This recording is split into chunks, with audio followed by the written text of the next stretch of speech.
আল্লাহর ইবাদত করতে হবে নিষ্ঠার সাথে।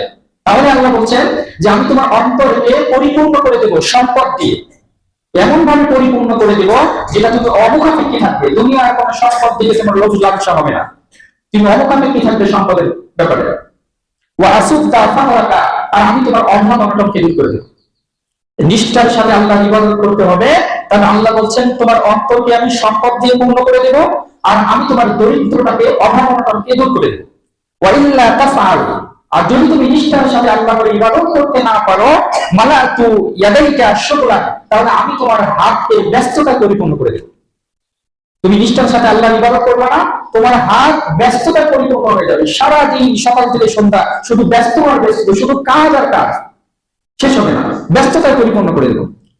ওয়ালাম আসুদ্দা ফাকরাকা, এত ব্যস্ততা দিয়ে তো তোমাকে পরিপূর্ণ করে দিয়ে দিব, এরপরেও তোমার অভাব অনটন তোমাকে দূর হবে না।